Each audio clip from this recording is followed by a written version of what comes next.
Oromiyaa kata'e kana markaanu sokde kuluyeriano korfulo kalige milfadiya kaltuma waqiti abuwe adikumadahay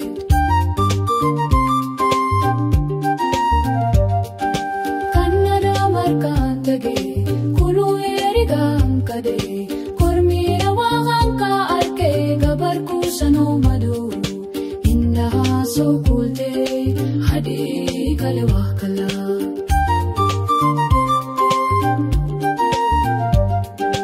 ragowa fadan dirsade adum ke giurai aulade hoya dod markia nakte daimed amur bare ladimed hade kalwa kala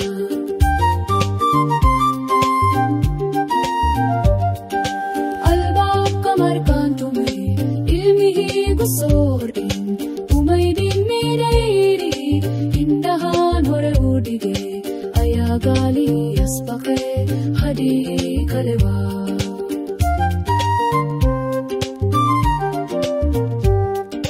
mahangiri ishayari nawa maksayigani hayekiri hoya goyamma boyfriend haygiri dada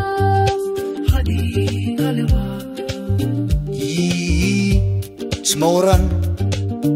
iridadaf imatali mahise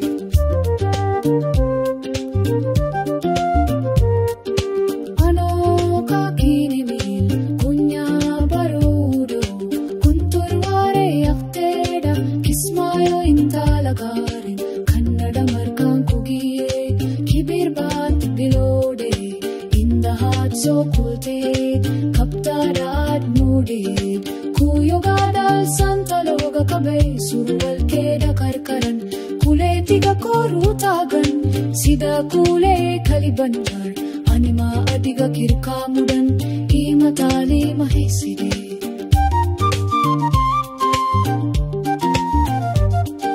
vakaniri isayari isilani medina yo auladan wadadal niyo sidi Chadadiyahit maudala gambi hadi kalewa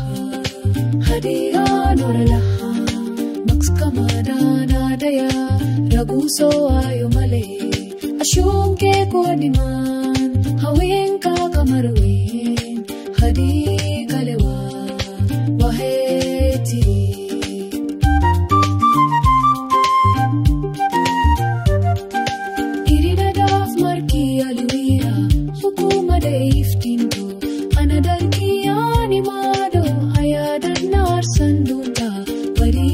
Kalewa, woro hoy narago, woro hoy ubadki nadarta, woro hoy gala daudita, way hoy orya kharista, woro hoy way gadardar, hadi kalewa.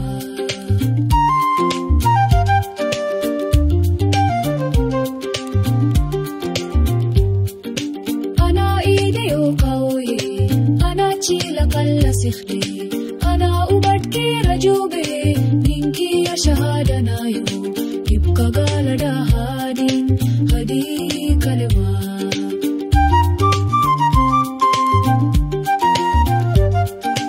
ishayari isma waran niridada imatali mahisade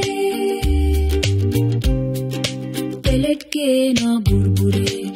Salilahede datki shalbahim bale kalodege barbati halode ega boksade bilan iskudafim bade barsho kabane bhulo anidali kule hade isbaradane bur safarate bubbugule lila sare